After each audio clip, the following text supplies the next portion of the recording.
Nouveau podcast Drive Strange, accompagné de petit invité du jour. Emile, hello. Et nous, deux coachs, Aurélio, Anthony. Comment ça va, Aurélio? Ça va et toi? Moi, ça roule. Toi, Emile, comment ça va? Bah moi ça va très bien, écoutez, merci de m'avoir invité. Avec plaisir. Chips. Pour vous, c'est quoi l'importance de la relation coach-athlète et à quel point elle est importante selon vous dans un coaching?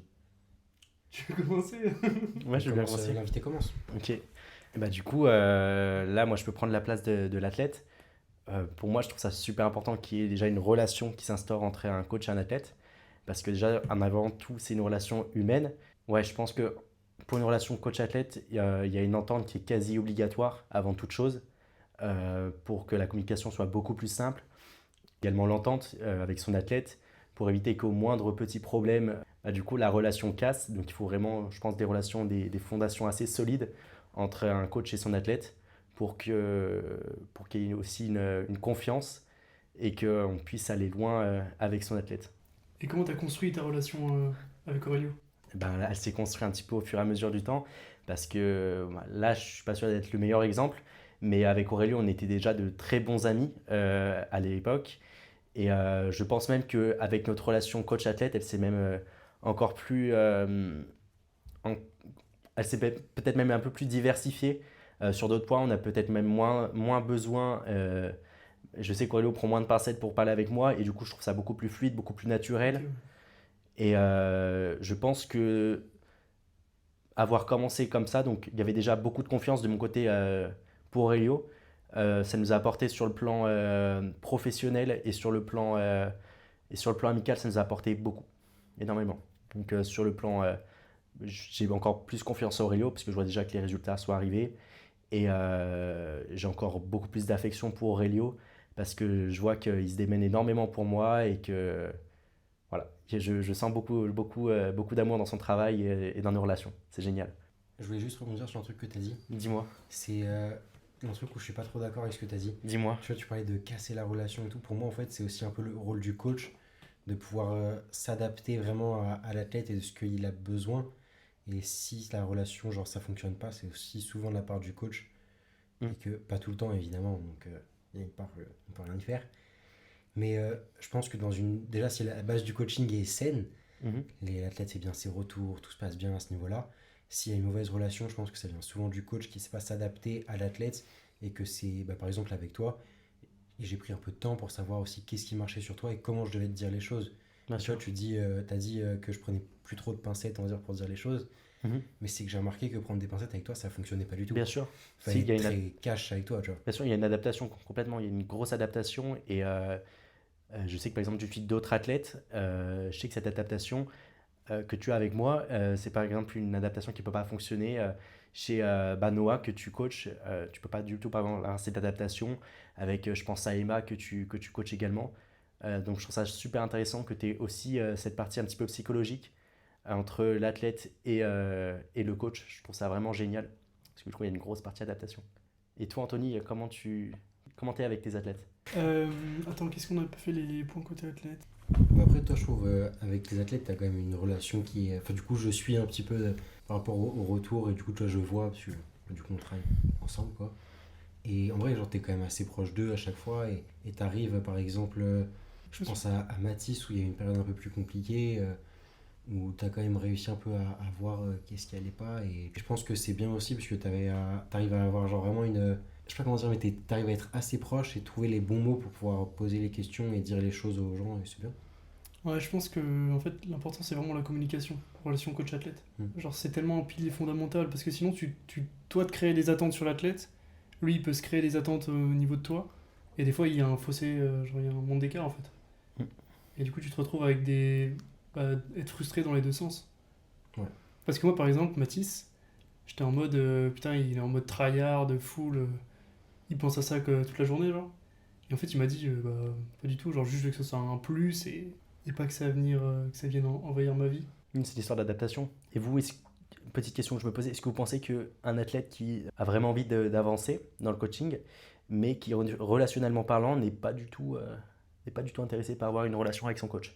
Par exemple, il vous envoie ses retours, tout ça, mais il n'y a pas la petite alchimie, il n'y a Ah pas oui, cette... genre un peu robotique, genre. Ouais, très robotique. Voilà. Bah, pour moi, c'est une façon de faire comme une autre.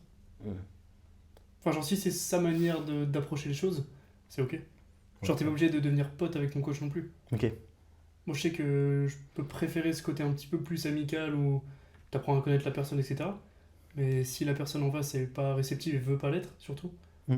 moi je trouve ça ok. Ouais, je suis assez d'accord avec ça.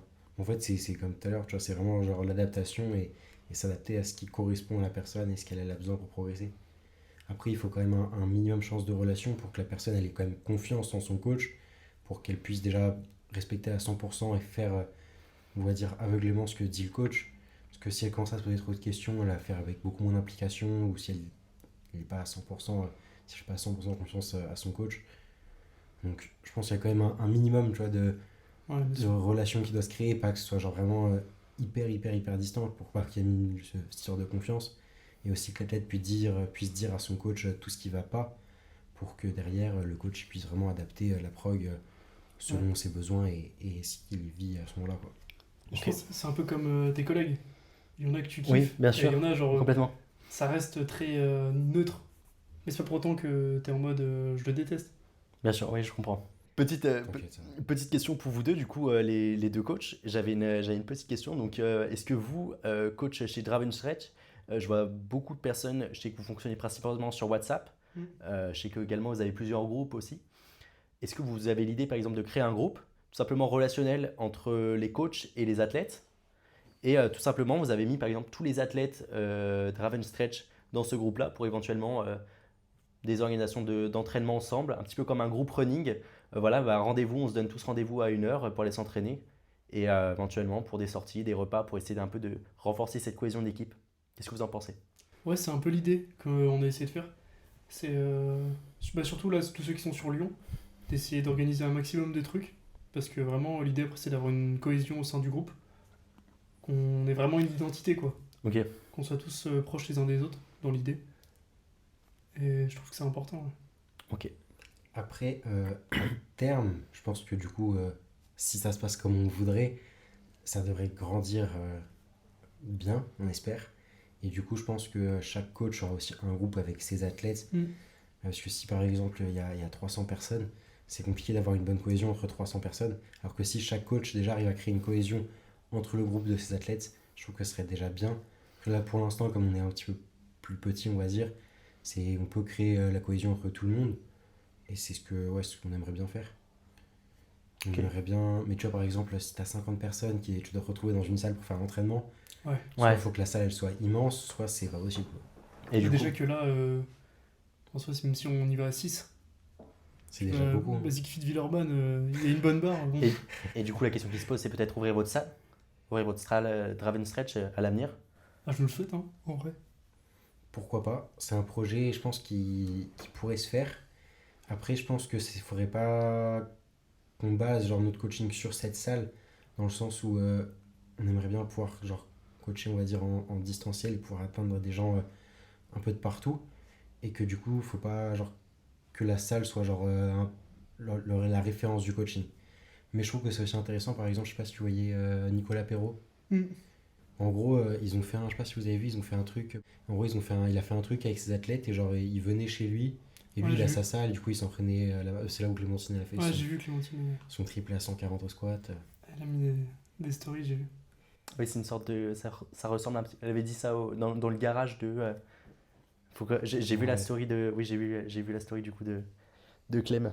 Et ouais, tu vois, genre, il invitait ses athlètes là-bas et genre ils ont passé. Je crois qu'il l'avait fait en 2 fois. Je crois que c'est chez lui, hein. Ouais, oui, oui, c'est chez lui. C'est pour ça qu'elle disait son garage, mais en fait, c'est en bas. Enfin, Je sais rien, je suis jamais allé chez lui. moi, si. C'est pas important. Mais du coup, genre, ouais, c'était pas mal. Et en vrai, si un jour on pourrait faire un truc comme ça, genre si on est à notre salle et qu'on peut dire à nos athlètes, genre ouais, on se retrouve là. Un peu comme un repère, une sorte de repère. Ou même limite que ce soit inclus après dans, entre guillemets, l'offre. Après, le problème, c'est genre un athlète, par exemple, si on ouvre notre salle à Lyon, un athlète qui est à Lyon ou qui est à Paris, je suis de Paris, du coup, il dit bah ouais, mais je m'en fous quoi, j'ai besoin d'avoir l'offre pour la salle. Bien sûr, mais c'est un bonus, genre. Je sais que chez C'est pour ceux OPT. qui sont forcément à l'endroit où on sera localisé, quoi. Ouais, bien sûr. Et puis même, je trouve que ça peut être hyper intéressant, surtout pour les débutants. Mm. Parce que des fois, il y a tellement de trucs tout cons, mais que si tu montres pas, tu captes pas. Ouais, c'est vrai. Alors que limite, un mec avancé, tu vas lui dire un détail technique, bah, vu que t'as déjà une bonne base, tu comprends mieux, genre. Mm. T'as beaucoup plus de notions de ton corps et de tes mouvements dans l'espace, quoi. Mm. Alors des fois, putain, mais tu commences un squat, un truc, c'est chaud en vrai d'expliquer des bases. C'est limite plus dur, je trouve. Ouais, c'est vrai. Ouais, bah, je pense avec Emile, là, pour lui expliquer le slack, je me suis mis derrière lui pour lui montrer, genre, Au McDonald's, là. on a fait ça au milieu du McDonald's, quoi. C'est vraiment. C'était laborieux. Ah, c'est- Mais c'était génial. Enfin, moi, ça m'a déjà un peu plus ouvert les yeux sur certains points. Bon, c'est encore à corriger, mais déjà rien que le fait. Moi, j'ai vraiment besoin de voir la chose et d'être accompagné quoi, Ouais. jusqu'au bout pour m'en comprendre. Ouais, puis je pense aussi, genre, il y a certaines personnes, tu leur dis des trucs et c'est genre, je sais pas, soit elles comprennent pas trop, genre, bah, j'ai pas visé, hein, mais bon. Genre, il y a des gens, tu leur dis, ouais, t'es sur tel index, ils disent oui, oui, alors qu'au final, pas du tout, quoi. C'était l'auriculaire. Ouais, mais putain, mais même, en vrai, ça nous est tous arrivé où il y a un point technique, tu galères pendant je sais pas combien de blocs, alors que des fois, juste, tu l'aurais montré en vrai, Il suffit ça d'un aurait pris cinq repas. minutes, quoi. Il suffit d'un repas. Ouais, bah, après, le slack, c'est encore compliqué, hein. T'es Non, mais en content vrai, oui, ensemble. après, c'est un peu le désavantage du coaching en ligne. Ouais, oui, oui, c'est de manière générale. Après, il y a quand même beaucoup d'avantages, même au niveau du prix, tu vois, pour Mm. un athlète, tu pourrais pas, genre, passer toutes les séances avec chacun de tes athlètes, ça prendrait beaucoup trop de temps. Et surtout, pour l'athlète, ça lui reviendrait à Parfois, une séance, quoi. hyper cher, quoi. Ouais. Et du coup, genre, ce serait pas possible. Mais ouais. Après, du coup, pour revenir un peu sur ce que tu as dit par rapport à créer une salle et tout, ce que j'aimerais bien qu'on puisse faire bientôt, à vrai dire, ce serait genre des sortes de stages de cohésion. Et du coup, genre, on part tous à un endroit, on organise un truc, tu vois, et genre, on Une fait. sorte de week-end, genre un week-end, Ouais. week-end. Ah ouais, fort, ouais. C'était Drive-in Week. Drive-in Week. Drive Week. Ça flingue, en vrai. Ouais, Ça- j'aime bien le nom. Je pense qu'on va le garder, ça. Et puis même, genre, quand on se déplace pour les compétitions et tout, genre faire des trucs sur les lieux de compétition, parce que pour l'instant, en tout cas, on est basé sur Lyon, mais par exemple, si on se déplace, je sais pas, à Montpellier pour une compétition, genre, aussi faire un truc avec nos athlètes s'ils sont là-bas, ceux de là-bas, tu vois. Je Ouais, pense que ça peut être pas mal. Quand je ferai les France, faudra qu'on fasse un truc, quoi. Voilà, exactement. Moi, je pense qu'on peut parler un peu de notre système qu'on a fait Ouais, c'est pour les intéressant. points. En exemple, ouais. Bah, en fait, c'est un thème que j'ai trouvé intéressant pour moi. Je connais personne qui a fait ça et je savais pas qu'on pourrait faire ça. Mais c'est ça qui a marché pour toi, donc je trouve que c'est intéressant. Donc du coup, vous avez peut-être dû le voir dans le dernier post que Draven Stretch a posté. En ce moment, moi, je suis coaché du coup par Aurélio Konogracht. Et on a testé un petit peu au début. On voyait qu'il y avait une belle avancée sur les 2 semaines avant la compétition. Donc la compétition pour moi, c'était vraiment l'épreuve. J'appelle ça compétition, mais c'était vraiment notre épreuve de ce métier de la forme de fin d'année. Et c'était un petit peu pour moi ma première compétition et je me devais d'être au standard pour du coup réussir mon épreuve de fin d'année. Et ce qui s'est passé, donc l'épreuve s'est très bien passée, mais après on a voulu continuer un petit peu plus pousser le coaching pour atteindre la compétition en novembre, être au standard. Et on s'est rendu compte que du coup je commençais un petit peu à stagner et qu'il y avait quelques retours que je prenais pas en compte. Et là, Aurélio, il me regarde, il me fait, mais Émile, ça fait quand même plusieurs fois que je te répète et tout, je radote, c'est un peu compliqué, moi je commence un peu à saturer. Donc il y a eu un petit coup de sang de la part de mon coach, qui est complètement du coup naturel, quand tu donnes beaucoup et que tu n'as pas beaucoup en retour. Et moi de mon côté, c'était un petit peu inconsciemment, c'est que je prenais un petit peu en compte le plus important, là où je m'étais fait le plus engueuler, et c'était vraiment là où je prenais en compte. Et sinon, le reste, je sais pas, j'étais trop dissipé pendant ma séance. C'était vraiment, je pense, une histoire de concentration. J'étais pas assez concentré dans ma séance. Et du coup, c'est pour ça que tu as dû t'en rendre compte. Du coup, j'étais pas assez concentré. Et tu as un moment, tu as commencé à t'énerver. Je pense que tu t'as dû te dire inconsciemment, c'est pas ça la méthode, je vais pas m'énerver. Je vais le menacer. Il m'a menacé et c'est un grand mot, hein, il m'a pas menacé, mais il m'a dit, écoute, on va faire un système de points, une sorte de jeu.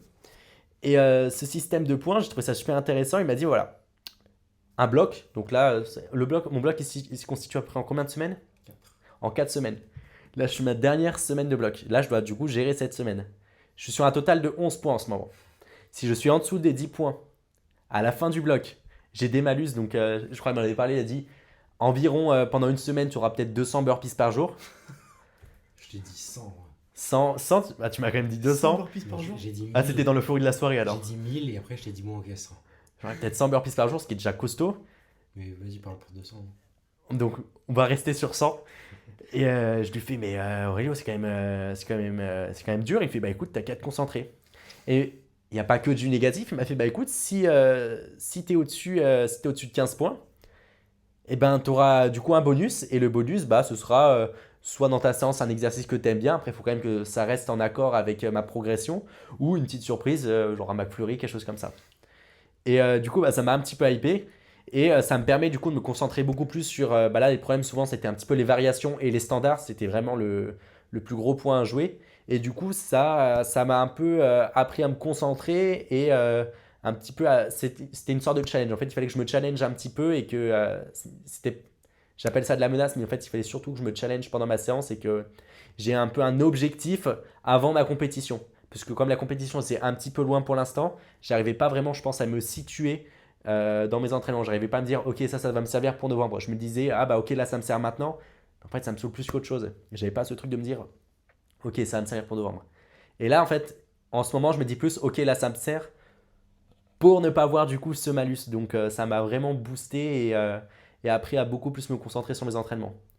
Après, je vous dis ça, là, en ce moment, je suis à 11 points. C'est ma dernière semaine. Il faut vraiment que je step up un peu sur les consignes. Et du coup, Emile, t'as perdu combien de points là avec les fesses qui touchent le plafond au bench Là, je crois qu'on est à. Moins 8. Quoi? Sur la séance? Sur la séance? Tu penses que je suis à combien là, Aurélio? Je sais pas, tu as vraiment, je sais pas encore comment fait les Ouais. retours, mais Après, voilà, ouais, il y a une histoire aussi de retour. Comment ça marche concrètement Les points. je voulais rebondir déjà sur un truc, après j'explique. Vas-y. Premier truc, c'est j'ai quand même essayé plein de choses pour que tu comprennes que tu prennes en compte les retours. Ce qu'on avait essayé déjà, on avait. J'ai essayé de m'énerver contre toi. Ça- Ça marchait un peu. Un peu, mais du coup, c'est Mieux déjà. relationnellement parlant, c'était pas le meilleur, je pense. Non, c'est pour ça que j'ai arrêté. Mm. J'ai essayé de trouver à chaque fois du positif. Je disais, ah, c'est bien, continue comme ça c'est bien, fais ça, fais ça. Et sauf que tu prenais juste le bien et le reste qu'il fallait modifier. Mais l'entre-deux, Tu c'était mettais la le poubelle. défi, tout simplement, je pense. Et je pense que ouais, c'était le mieux à faire pour toi, quoi. Mm. Et du coup, pour expliquer un peu le système de points, en fait, c'est genre. Il a des objectifs en gros techniques. Donc, et en gros, selon ce qu'il fait, il a un certain nombre de points en plus ou en moins. Donc, par exemple, des trucs que pour moi me semblent importants, genre par exemple l'amplitude au squat, ça a été très très compliqué. Ça va de mieux en te ce faire moment. C'est descendre. pas non plus le. C'est pas le En ce moins moment, ça grave. C'est pas le plus grave en ce moment. Bah, c'est quand même important pour que tu aies en compétition, quoi. Bien sûr. Le but du coup des points d'Aurélio, c'est que je sois le plus rapidement possible au standard. Je pense que ce qui est quelque chose de primordial, c'est vraiment la chose, selon moi, qu'un coach devrait faire avant toute chose, c'est d'entraîner son athlète au standard. Sinon, si on l'habitue à. Enfin, selon moi, si vous l'habituez. Ça dépend en fait si la compétition est proche ou non, tu vois. Ouais, c'est quand même, pour moi, ça me semble quand même important qu'il soit au standard dès le début. Hein. Ouais, mais pour moi, en fait, d'abord, il faut que le mouvement il soit sain. Genre, si c'est un mouvement où il peut se blesser, alors tu modifies d'abord pour pas qu'il se blesse. Ouais, si, ok. Oui, dans ce sens-là, ok. Mais, et du coup, par rapport à ça, par exemple, il y a par exemple, l'amplitude au squat, je lui ai marqué dans sa prog, si tu l'as pas, c'est moins 2. Ouais. Ah d'accord, ok. Ah oui, c'est toi qui juges le barème en fait. Ouais. Ok, y a pas des trucs, y a pas un tableau marqué. Non, après, il sait, hein. De toute façon, il y a que deux trucs qui sont au moins 2. C'est ses hanches, parce qu'avant, il les balançait, genre, le mec, il faisait un sprint sur ses hanches, il faisait fou. Il les lançait, après, ça faisait comme ça. Ah, mais sur son terre. Ouais, Ouais, oui, clairement. pardon. Et Du coup, je perdais mon slack, Ouais, quoi. c'était une dinguerie ça. il avait moins 2 sur ça et moins 2 sur l'amplitude au squat. Le bench, je crois que j'ai pas eu j'avais pas vraiment de malus, parce que bah, du coup, c'était. Je crois que là. Si, t'as quand même à chaque fois des moins 1. Ouais, j'avais des moins 1, mais c'était pas là où tu étais le plus dur, parce que c'était vraiment, je pense, techniquement le mouvement où j'avais vraiment le plus de mal. Et j'avais beau me concentrer, j'ai encore un petit peu de mal aujourd'hui. Mais je pense que je vais peut-être remettre un moins 2 pour les fesses. Allez, ça marche. Mais non, mais en tout cas, je pense que. Après, j'essaie quand même d'être gentil sur la Bien façon sûr. dont je mets les points. Bon, des fois, tu mérites, je t'enlève des petits points, mais. C'est Moi, parce genre que- faire les dips sur la même station alors que on a dit non. Genre. Ah non, si c'est les dips. Ouais. Ouais, c'était les dips. Mes dips et tractions, j'ai décidé de pas faire le système de points parce qu'il y avait trop à en perdre. Des fois, il me fait des grosses régressions sur les mouvements, c'est terrible. Ouais, vertige shrugs par exemple pour les dips. Pour l'instant, Terrible. c'est pas là pour l'instant, on se focus plus sur la compétition en novembre. Mm. Du coup, j'ai décidé vraiment de garder Bah déjà, et en fait, il y a un problème d'attention, il n'arrive pas à garder son focus sur la séance. Et du coup, si déjà j'arrive à faire qu'il arrive à vraiment améliorer sa technique sur les mouvements de compétition, pour moi, c'est le primordial, quoi. Mhm. Ouais. Et juste, je voulais revenir tout à l'heure sur quand tu parlais de niveau relationnel lié à la colère. Ouais, Et en vrai, je suis pas d'accord. Genre, je pense que si tu connais bien la personne, ça peut être ok de prendre le truc en mode un peu énervé et s'énerver contre lui, genre. ah non, moi je dirais que non. Enfin, ça dépend de l'athlète. Je pense que il y a déjà sur le coaching, je pense qu'il faut aussi apprendre à dissocier les deux, c'est super important. Avoir ta vie émotionnelle de ton côté, enfin, du coup, ta vie de ton côté et ta vie, ta personne, Ouais, bien sûr. Aurelio, ami d'Emile, et Aurelio, coach d'Emile. Quand tu es coach, tu dois quand même avoir quelque chose d'assez pro, tu peux te permettre un petit peu plus de familiarité, mais je pense que niveau motivation, s'acharner sur une personne, même si tu l'aimes et tout, euh, ça n'a rien à voir, je pense, avec le relationnel. Quand on parle d'un mouvement. Vas-y, dis. Après, je te parle pas de s'acharner non plus. Mais en vrai, je sais que moi, par exemple, Mathis, il marche beaucoup mieux quand je l'engueule, genre. Genre, c'est mon petit et je dis, bah là, t'as fait de la merde, là, t'as fait de la merde. Prochain retour, c'est beaucoup mieux. Tu vois. Je fais pas ça à chaque Ouais, fois, mais quand vraiment je lui ai dit deux, trois fois le truc et que je sais que c'est de la touchette intellectuelle, tu vois. C'est pas. Il a l'intention, mais il a raté. C'est ouais, vraiment, il a pas pris en compte. En fait, moi, je pense C'est que ça mon dépend pote, vraiment moi. de la personne, quoi. Mais oui, Il y a des mais. gens, ils en ont vraiment besoin et genre, faut leur mettre des claques pour qu'ils avancent, quoi. Ouais, ouais, c'est Et ça. d'autres, pas du tout, et au contraire, ça les ralentit. Mm. hmm. Je pense, toi, ça te met des semi-claques. Ça te fait avancer, mais la séance d'après, t'as oublié. Ou des fois, c'est peut-être trop aussi, je pense. Il y a des fois où c'est. Ouais, Là, je suis pas d'accord. ça, on mettra pas en coupera au Parce montage, ça. que. Pourquoi Ouais, je sais pas. Non, mais j'explique pourquoi je suis pas Vas-y. d'accord. Parce que je te demande deux choses. Hmm. Respecte le tempo, descends au squat. Tu veux que je te dise quoi? Soit tu respectes pas le tempo, soit tu descends pas assez. Non, mais c'est vrai, c'est vrai. Normalement, tu vois, il y a rien à prioriser, il faut que tu le fasses. Ouais. Parce qu'en plus, je suis en train de me dire peut-être adapter la charge. Mais si t'adaptes la charge à chaque fois que le gars est pas motivé, au final, t'avances pas, quoi. Ouais, t'es un cas aussi par Ouais, rapport à faut la pas se la toucher motivation. non plus, quoi. Ouais, ouais. Bah, En ce moment, t'es pas trop motivé?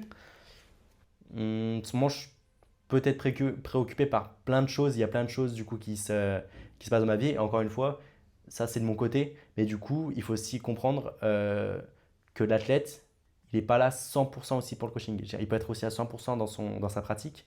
Mais là aussi, les aléas de la vie qui peuvent aussi déranger son coaching. Euh, donc, il faut aussi s'adapter à ça. Je pense que c'est très important. Après, il y a s'adapter à des aléas et des aléas. Il y a des choses qui sont très très graves et il y a des choses qui sont beaucoup moins graves et qui peuvent. Moi, je pense à une fois où j'avais un petit peu le moral dans les baskets et j'étais parti d'une séance. J'avais un peu skip la séance et je l'avais reporté une autre fois. Aurelio, ça lui est sorti par les yeux parce qu'il n'avait pas eu le contexte tout de suite. Et quand je lui ai parlé du contexte, c'était pas quelque chose de très grave, mais il y avait eu un petit peu mon avis, mon ressenti, et du coup, il était un petit peu, comment il était un petit peu redescendu en pression sur la situation. je peux, parce que je l'ai pris très personnellement ce que t'as dit, hein, parce que t'as Bien fait sûr. faut comprendre en mode on comprend pas. Alors, je suis entièrement pas d'accord avec ce que tu dis. Ah ouais, Un mec qui est pas motivé, bah tu t'en fous, tu t'entraînes. ouais, En c'est vrai. compétition, mec, t'es pas motivé, tu le fais quand même. Tu vas pas dire, oh, je suis pas motivé, je fais que le squat, après je me tire. Bien sûr, mais alors là, on revient du coup au côté relationnel. Aurelio, là, tu me parles comme ça parce que tu sais que je vais aller loin dans la compétition et ça, je t'en remercierai jamais assez. Je sais que je suis quelqu'un qui a des fois besoin un peu de coup de boost. Et ce truc de se dire, voilà, en compétition, il se peut que par exemple, un jour avant la compétition, même si c'est quelque chose qui me tient très à cœur, la compétition, quand je perds quelqu'un de ma famille ou quelque chose de très grave arrive dans ma vie, et ben la compétition, si vraiment moi personnellement, au fond de mon cœur, je veux la réussir, cette compétition, il faudra que je pose ça à côté. C'est difficile à dire, mais il faudra que j'enlève, j'enlève un petit peu cet état de la vie et que je me concentre à fond sur la compétition. Et ça, j'ai encore un petit peu de mal à le faire en ce moment. C'est pour ça qu'Aurelio, du coup, me booste un petit peu plus Après, pour que mec, j'aime. si par exemple ta mère elle meurt, je t'autorise à aller au entraînement plutôt qu'à la compétition. Ouais, bien sûr, mais si c'est un jour avant, attends, je peux skip de 2 jours, tu vois. Ah J'arrive non. à repousser une Non, tu séance. skippes pas, par contre. Quoi? Au pire, on demande à la Fédé de repousser un petit peu, c'est pas grave. Ouais, bien sûr. Après, sur la motivation, si ça devient fréquent, Ouais. il y a peut-être un problème outre que tu vois. Parce que si juste une séance t'es pas motivé, bah oui, tu l'as fait et tu t'es un peu en vrai. Et juste, mon truc que je trouve relou, c'est t'as pas l'impression quand tu connais plus la personne, t'es beaucoup plus exigeant, genre. Je dirais pas que je suis plus exigeant. Après, je pense que c'est. T'attends plus, je pense, niveau En fait, je pense que compréhension. c'est plus que je connais chaque personne. Là, j'ai la chance de tous vous connaître vraiment bien. Ouais. Et donc, je sais aussi comment vous fonctionnez et vos ambitions. Tu vois, par exemple, Emma, elle m'a dit pour l'instant, elle ne se sent pas légitime de faire une compétition. Ça lui met trop de pression et elle pense qu'elle n'a pas le niveau pour.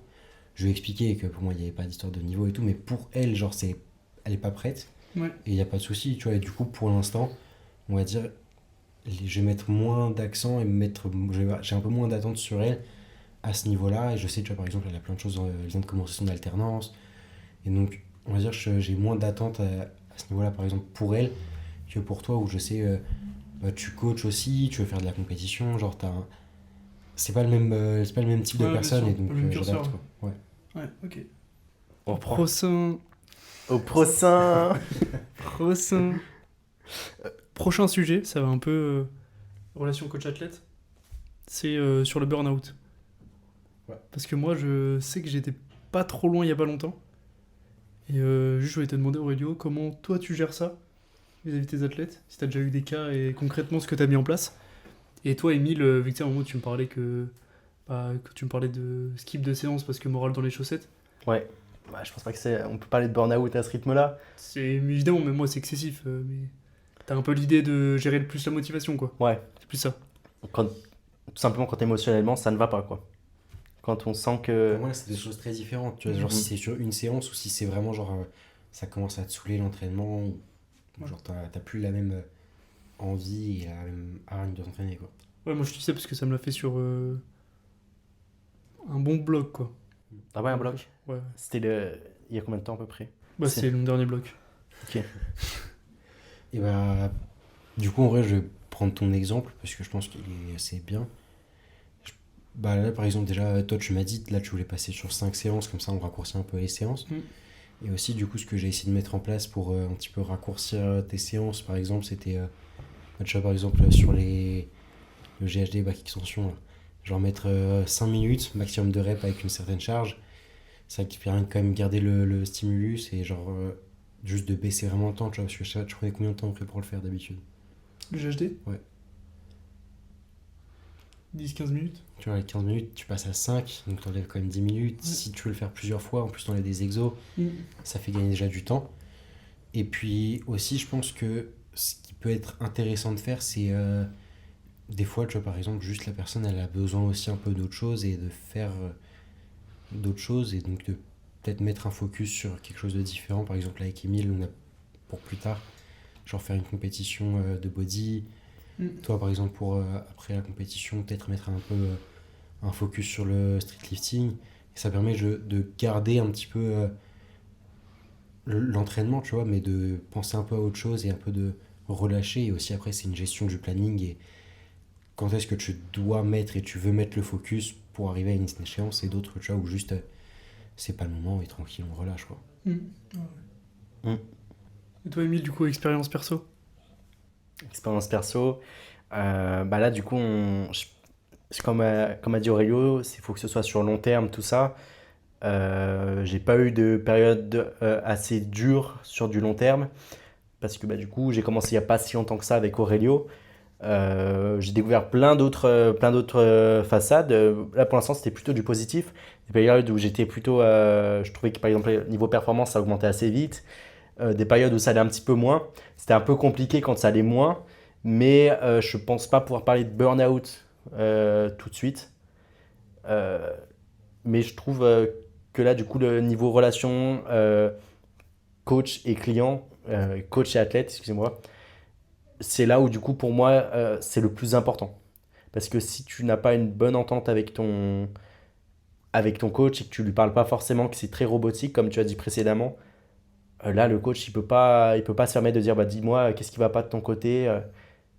Là, c'est plus compliqué. Là, c'est là où je pense que pour moi, c'est primordial de mettre vraiment en amont. C'est le premier truc à faire, c'est de se dire, ok, bah, est-ce que nous deux, ça fonctionne? Un peu comme, c'est bizarre de dire comme ça, mais comme un date, en fait. Il faut voir si ça accroche, si ça marche bien. Il faut qu'il y ait une alchimie entre le coach et l'athlète. Parce que si vous pouvez pas vous parler, si vous gardez chacun de vos côtés vos problèmes et tout, le coach il va se dire ah bah ok bah là aujourd'hui il était pas à fond sur ses séances, peut-être qu'il se la touche, peut-être qu'il fait, peut-être qu'il se met pas à fond c'est tout, mais il peut pas se dire ah bah merde peut-être qu'il a eu un problème dans sa famille, ah oui bah tu vois si connaissait peut-être plus l'athlète, il pourrait se dire ok bah je sais qu'avec son par exemple avec un de ses parents ça va pas. Je pense que ça puisse reporter sur sa séance, je vais lui demander, on va pouvoir en parler. S'il n'y a pas cette relation, il peut pas le deviner, quoi, le coach. Bah, Vas-y. après, je suis d'accord que l'athlète est censé évoquer les problèmes externes. Genre Ouais. ça, c'est un peu la base, sinon, vas-y, c'est complexe, je peux pas deviner, tu vois. Mais après, de là, qu'il y ait une alchimie de zinzin et tout, genre, par exemple, un truc tout bête, mais quand tu vas voir ton psy, Ah putain, ouais. genre, t'es pas là, alchimie de fou avec ton psy, pourtant, tu vas lui exposer tous tes problèmes. Je pense que quand même, j'ai déjà vu des psys dans ma vie. J'ai d'autres personnes de ma famille qui sont allées en voir. Et très honnêtement, si avec le psy, t'as pas ce truc, tu peux pas lui parler. Donc pour moi, même avec le psy, il y a besoin de... Quand je dis une alchimie, c'est gros. Mais si tu n'arrives pas à communiquer avec ton coach, c'est là où ça ne marche pas en fait. Cette alchimie, Mais c'est je pense vraiment... que là, dans ce cas-là, le coach est vraiment mauvais, quoi. Si tu peux même pas communiquer. Non, mais il y en a qui sont simplement super introvertis, c'est assez compliqué. Du coup, on peut pas deviner. Mais c'est pas là, du coup, c'est pas la faute du coach, et peu importe par qui il sera coaché, ça reviendra au même, mais c'est pas une histoire d'alchimie, du coup. Moi, Tu vois, par exemple, en Vas-y. vrai, de mon côté, la majorité de mes problèmes, je les garde pour moi, mais juste parce que ça me. J'ai pas envie forcément d'en parler avec d'autres gens, parce que je pense que ça leur concerne pas, et puis j'ai pas envie de les faire chier avec mes problèmes, en vrai. Mais par exemple, les trucs, on va dire, de base, enfin, genre, qui je sais ça va impacter mon entraînement, je l'ai dit quand même à Ludivine, du coup, ma coach, pour qu'elle soit au courant de tout et de pouvoir vraiment adapter, du coup, ma prog.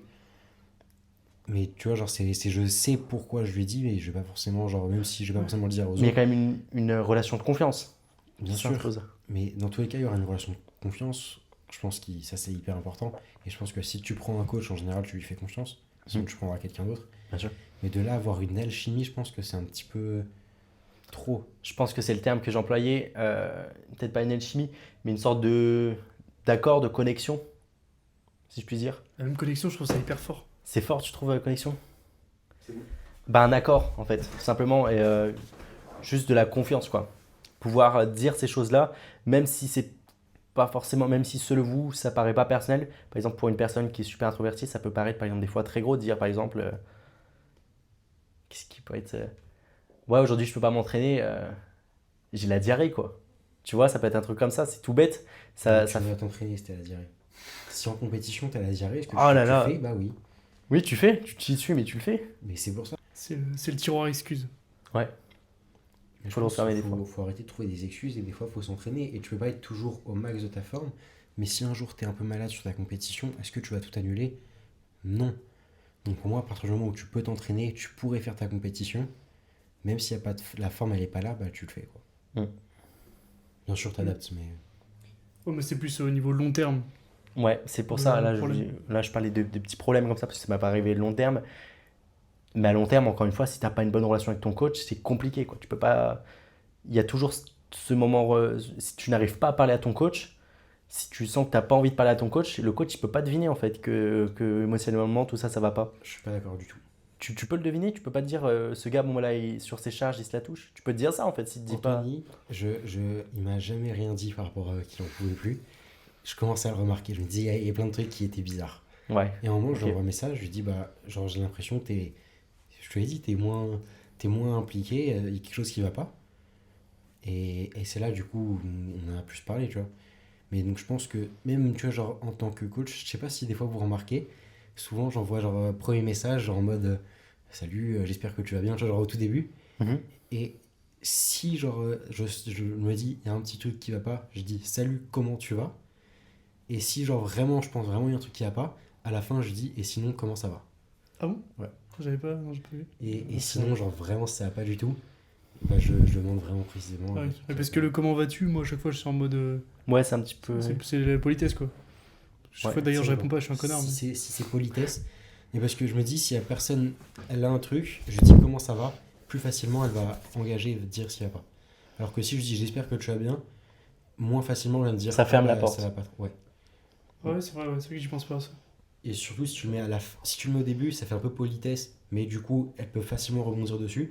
si tu le mets à la fin, elle va quand même répondre parce que du coup, genre, c'est un truc. À On l'a c'est répété plus 2 dans la fois, tu sens, politesse. tu sens qu'il y a de l'intérêt, quoi. La Et, question. et si tu le demandes vraiment direct, genre, je sens que t'es moins impliqué, est-ce qu'il se passe quelque chose, mais Ouais, là, ouais. Quelque chose ne va pas. bravo, tu vois. Donc, bah, pour marquer la prochaine fois sur les retours, selon ce que je On dis, regardera. c'est un peu. Et c'est là on te répond non, non, t'inquiète, juste je me la suis touché toute la séance, tout va bien. Et toi, je le sais que tu touches tout le temps. Un truc tout bête, moi, c'est tout ce qui est hors du retour. Genre, par exemple, tu sais, hors du set. Genre, comment il va se placer. Ou après la série, comment il est, genre, quand il vient de finir sa série. Ouais. Moi, je sais que ça me le faisait beaucoup. Genre, tu sais, limite, tu restes sous la barre, genre, quand t'as fait ton bench. Ah, t'es en mode, ok, bon, là, je vois que Mhm. il est un peu en PLS, quoi. Je voulais juste parler d'un truc parce que par rapport au burn-out, plus du côté coach, Mm. je pense que nous, en fait, bah, on relâche ça tout le temps dans le monde du power, tu vois. Nos entraînements, c'est ça. Après, on rentre, on fait nos retours, les progs. Et je pense que bah, c'est un peu ça aussi qui t'est arrivé, genre quand t'as commencé à un peu plus, même plus par rapport à la structure, où du coup, on était beaucoup plus power. Et je pense que c'est ça aussi qui t'a fait un petit peu passer de l'autre côté, tu vois, où c'était ça te saouler, quoi. Et je pense que, tu vois, par exemple, t'as commencé à faire du foot, à refaire du foot, du coup. Mm. Et je pense que ça aide mentalement. Et après, il faut savoir, je pense aussi, un petit peu, c'est un peu une gestion de ta journée et pouvoir aussi décrocher à certains moments. Je, je pense qu'aussi, de ton côté, Aurélio, je sais que tu suis pas mal d'athlètes aussi. Souvent, on en discute avec Antoine, on se fait putain, il bosse en cuisine. Ensuite, il enchaîne, il va donner des cours co. Il fait ses retours. Il a aussi sa relation de son côté avec les gens. Il crée son site avec Anthony, du coup, Drive and Stretch. Mentalement, comment tu fais? Je pense que du coup, il y a une très très grosse organisation de ton côté. Mais souvent, tu sais, de temps en temps, au moins une fois par mois, je trouve un petit message pour savoir comment ça va, si tout va bien, te remercier, tout ça. Mais te dire que ce que tu fais là maintenant, c'est énorme, quoi. Est-ce que des fois, tu as des moments où tu dis putain, mais qu'est-ce que je suis en train de faire? Ben, vraiment, t'as pas les moments où tu as envie de tout plaquer? Ou t'as Alors, as ce côté-là où tu dis waouh, c'est arrivé vite, c'est génial ce que je fais, il n'y a aucun problème. Mais à ton âge, est-ce que tu arrives à tenir le choc encore? oui. En fait, je pense que je fais vraiment ce que j'aime Mm. et que tout ce que je fais, genre, j'y vois un intérêt. Et puis, du coup, quand j'ai rien à faire, bah, je suis en mode, bah, voilà, quoi. Ouais. Et du Ouais, coup, bah, ça me permet en vrai, genre, de me garder une certaine discipline et puis ça me rend. Je pense que ça participe aussi un peu à mon bonheur, tu vois, ça me rend heureux de faire tout ce que je fais. Mais Ok. après, oui, bien sûr, tu vois, il y a des moments où c'est compliqué Bien sûr. et j'en ai marre, j'ai envie de tout arrêter. Je me dis, mais putain, mais qu'est-ce que je fous là, quoi. Quand tu vois par exemple, rien à voir, hein, mais un athlète qui tire pas bien son slack, là du coup ça peut te monter dans les tours, par exemple. Non. Par exemple, un athlète que depuis 3 mois, je lui explique plusieurs fois les mêmes choses de manière différente. Je lui montre en vrai, je lui envoie des vidéos, je fais des retours écrits, vocaux, et qu'il n'y a rien qui fonctionne, il ne veut pas. Qui Oui, ne- effectivement, ça commence à m'énerver après. Mais ça, c'est. Ça c'est simplement un exemple. Ah oui, je sais plus, t'arrivais pas à faire ta prog et tout. Non, je sais pas, tu l'avais pas fait. La prog, là, pour C'était les cours. parce que là ça faut le dire aussi, et je l'ai pas dit, Aurélio nous donne cours. On est un petit groupe, il nous donne cours en plus. Il prend le temps de faire des programmes, il prend le temps de faire ses cours, il nous prend le temps de nous donner des exercices. En fait, on a des cours en plus avec Aurélio. Donc ça, encore une fois, c'est génial. Et bah là, du coup, vas-y, explique ce qui est pas allé. T'avais 2 semaines pour le faire, tu le fais 30 minutes avant et tu me demandes de le déplacer parce que pour finir. Mm.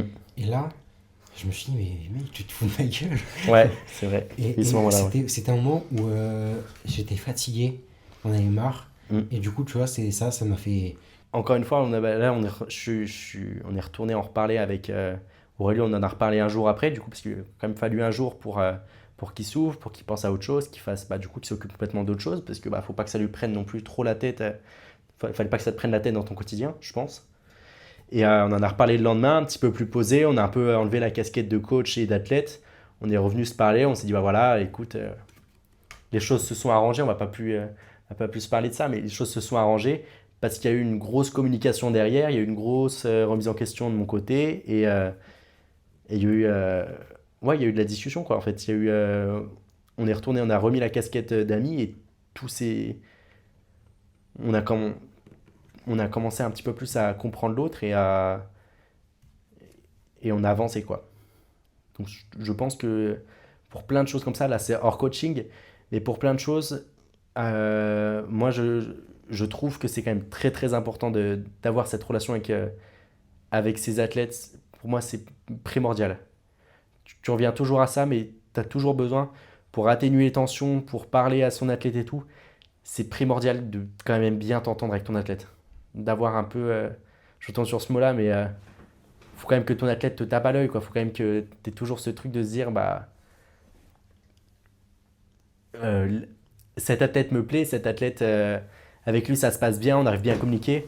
Tu peux pas avoir, moi je pense que J'ai là, bien aimé le cet athlète me plaît. bah oui, cet athlète me plaît. Il me Et plaît. par exemple, moi je finis mes études, si j'ai un athlète, ce serait très compliqué d'avoir un athlète par exemple avec qui il n'y a pas d'alchimie, avec qui ça se passe pas bien. En coaching privé, bien sûr. Après, toi, t'es un cas particulier. Ouais, T'aimes trop les gens. ouais. Je suis une Et PPF.